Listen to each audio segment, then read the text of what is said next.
Hello,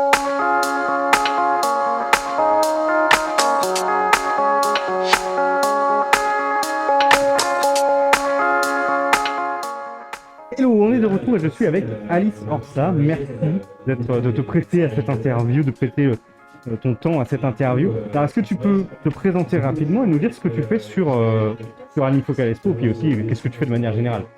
Alors, qu'est-ce que je fais de manière générale? Je suis comédienne principalement en doublage, en pub, en création de voix et voilà, je fais aussi un petit peu de théâtre, etc., quelques tournages, mais ça prend pas autant de temps que le doublage. Et donc sur Anime Focal Expo, je viens discuter avec les fans des séries et films concernés. Je viens parler du métier, je viens faire des questions-réponses, des dédicaces, des photos et voilà, je viens rencontrer les gens. D'accord. Et du coup, les fans, alors, est-ce que tu peux nous parler un petit peu de ton CV, où est-ce qu'on a pu t'entendre ou te voir peut-être éventuellement? Alors ça va être plus m'entendre parce que me voir c'est des petites choses et notamment des choses qui sont pas sorties. M'entendre, on a pu m'entendre dans Game of Thrones, dans le rôle de Arya. On a pu m'entendre dans Your Name, dans le rôle de Mitsuha. On a pu m'entendre dans Loin de moi, près de toi, dans le rôle de Muge. Dans Never Have I Ever, qui s'appelle aussi Mes premières fois sur Netflix, le rôle de Eleanor. Dans Biohackers, le rôle de Mia. C'est quasiment que des rôles principaux, ce que je vous cite là, histoire que les gens replacent mieux les rôles. Parce que si je commence à sortir beaucoup de rôles secondaires, on va avoir plus de mal à replacer, mais principaux comme secondaires, à chaque fois j'ai la chance de faire des rôles super délirants et j'en suis super heureuse. Et du coup, ça c'est ton activité principale, mais finalement elle est assez variée parce que tu parlais donc comédienne au sens large, il y a aussi du théâtre derrière la caméra aussi, ou ça se passe comment? C'est ça. Alors en fait, un des trucs qui amène souvent le sujet sur la table, c'est qu'on entend beaucoup dire doubleur, doubleuse, doublure. Et c'est pas notre métier. En fait, doublure, pour la petite précision, c'est quelqu'un qui va faire doublure image d'un acteur au cinéma, avec qui il y a des ressemblances physiques, etc. Voilà, doublure cascade par exemple. Doubleur, ça ne désigne pas du tout les comédiens qui font du doublage. Doubleur, ça désigne les entreprises qui produisent en fait les doublages. Voilà, on parle d'un doubleur. Et du coup, nous, qu'est-ce qu'on est là-dedans? On est comédien. Et comédien, il y a plusieurs branches au métier. On peut choisir de jouer sur toutes les branches à la fois, de jouer sur une seule branche, de jouer sur deux branches. Voilà, il y a plusieurs branches. Il y a l'image, donc les acteurs qu'on voit en chair et en os à l'image. Il y a le théâtre. Dans le théâtre, je comprends aussi la comédie musicale, tout ce qui se fait sur scène, en fait. Et il y a la voix. Et la voix, ça va comprendre le doublage, la création de voix, la pub, l'institutionnel, tout ce qui est vraiment de l'ordre de la voix, en fait, de la production vocale. Ok, d'accord, ouais, ça clarifie les choses et c'est vrai qu'il y a beaucoup de... Je pense qu'un jour, je vais faire un petit schéma avec un petit arbre et il y a les branches et la branche correspond à un type du métier. Avec le schéma, tu pourras venir comme ça sur les conventions. Exactement, alors voilà. Et donc là, tu as pu donner, participer du moins à des conférences, c'est ça? Ouais. Est-ce qu'il y a eu des questions qui sont sorties qui étaient intéressantes ou des sujets sur lesquels tu veux revenir? Au-delà du coup de peut-être la clarification, s'il n'y en a pas eu, c'est pas grave. Voyons voir. Ce qui a beaucoup été demandé, c'est quel a été le personnage que tu as préféré doubler. Et à ça, je réponds un peu souvent la même chose parce qu'il n'y a pas un seul personnage qu'on a kiffé doubler. Parce que en plus, on évolue beaucoup au cours d'une carrière, donc on a des goûts différents, des moments où on est plus ou moins fier de ce qu'on a fait. Donc, pour répondre à cette question qui est énormément posée, j'ai beaucoup kiffé doubler Arya pour la badassitude. Mitsuha parce que je suis tellement fan du cinéma de Makoto Shinkai que c'était un rêve quand on m'a appelé pour faire Mitsuha. Muge dans Loin de moi, près de toi, que vous pouvez voir d'ailleurs sur Netflix. J'ai toute la conférence là dans les oreilles.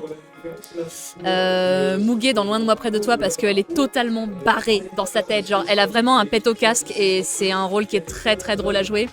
À ce même titre, Eleanor dans Mes premières fois parce que elle, pareil, elle est totalement folle. Elle peut pas avoir une intention et une émotion dans une scène. Faut qu'elle en ait 14 et c'est ça qui est très très drôle à jouer. Voilà. Petite question du coup, qui me vient comme ça là. On dit souvent que les acteurs qui jouent en chair et en os, du coup, des fois s'imprègnent du personnage et ça les fait évoluer aussi dans leur vie. Est-ce que quand tu prêtes ta voix, est-ce que toi aussi, des fois tu t'imprègnes tellement d'un personnage que il y a des expressions qui te viennent, des choses comme ça. C'est un peu difficile comme question parce qu'on se pose parfois la question de dans quel sens ça se fait. Est-ce que c'est le personnage qui va être un petit peu imprégné de nous ou est-ce que c'est nous qui allons un peu nous imprégner du personnage ? Ça peut se faire dans plusieurs sens. Dans l'ensemble, je ne suis pas énormément influencée, moi, sur le plan personnel, par les personnages que je joue. Mais je vais imprégner un petit peu de moi dans ce personnage. C'est-à-dire que dans Aria, je vais mettre ma volonté de ne pas rentrer dans les codes, je vais mettre ma volonté de ne pas être une femme, je vais mettre ma volonté de casser des têtes, alors que dans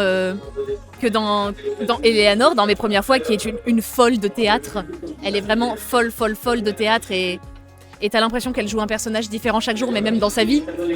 Là, je mets toute la folie que j'ai en moi, je mets toute cette personne qui a envie d'en faire trop et qui n'ose pas forcément dans la vie. Là, je me dis, c'est le moment d'en faire trop, parce que c'est ce qui est demandé, c'est ce que l'actrice fait en VO. Elle est d'ailleurs exceptionnelle, cette actrice, je pense qu'elle doit être humoriste aussi. Et tu te dis, vas-y, c'est là que je dois infuser de moi et de cette partie de ma personnalité dans ce personnage. Et c'est l'une des meilleures parties en fait du métier, c'est que même si tu vas t'adapter à plein de personnages très différents, il va toujours y avoir ce petit quelque chose de toi, de ton bagage et de ta personnalité. Ok, c'est très clair comme réponse, merci.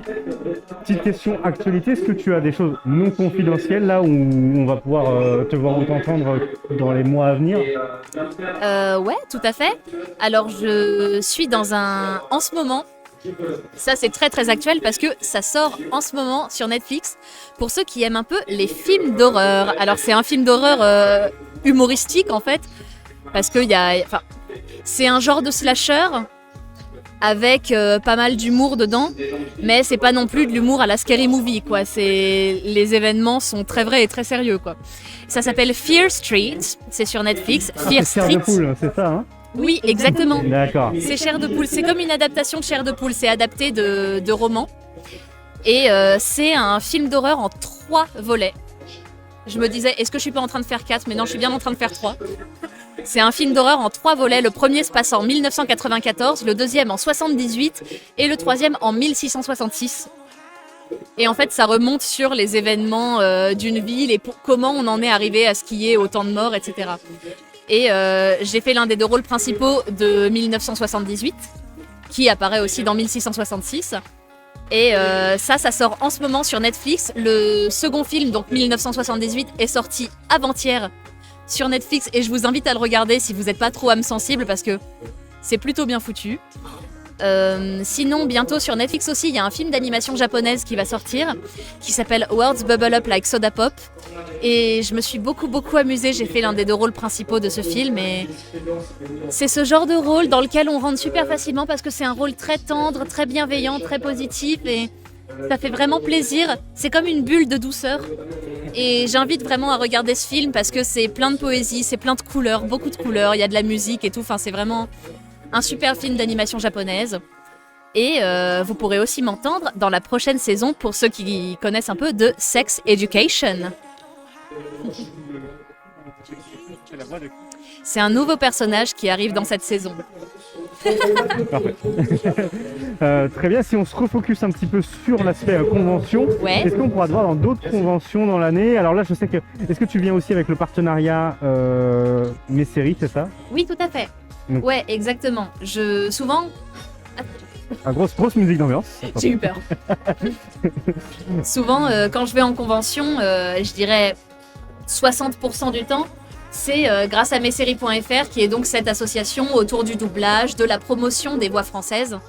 Et ils font un super travail, ils postent régulièrement sur l'actualité dans le doublage, sur les nouveaux comédiens aussi qui arrivent, parce que ça leur donne une vitrine en fait, c'est super bien. Et voilà, ils suivent beaucoup les conventions, donc c'est souvent grâce à eux que je viens. Et sinon, j'étais en convention la semaine dernière, et là, les conventions à venir, pour le moment, je sais pas trop, mais je viens toujours avec plaisir. Donc si vous voulez me voir en convention, dites-le moi. Hein. Voilà, le passage est passé. Dernière question, est-ce que tu as eu le temps de faire un petit peu le tour? Et si oui, est-ce que tu as eu un petit coup de cœur, que ce soit pour un stand, pour un invité, pour quelque chose? Alors quand j'ai fait mon tour hier soir, il n'y avait pas tous les exposants qui étaient présents. Il y avait surtout des exposants goodies. Et j'ai eu le temps de m'acheter un truc. J'ai eu le temps de m'acheter cette petite peluche de Kouloulou, de Princesse Mononoke. Et en plus, il y a des espèces de petites perles dedans. Je suis sûre qu'on pourrait faire de l'ASMR avec. C'est déstressant, c'est ça? Totalement, c'est très déstressant. Et voilà, j'ai eu le temps de m'acheter ce petit Kouloulou que je suis amoureuse de lui. Et puis, je pense que je vais refaire un tour pour voir un peu plus les artistes, les auteurs que j'ai pas trop eu le temps de voir hier. Ok, et bien merci beaucoup Alice Merci beaucoup. d'avoir passé du temps à cette interview et je te souhaite très bonne continuation. Merci beaucoup, merci. Merci, à bientôt.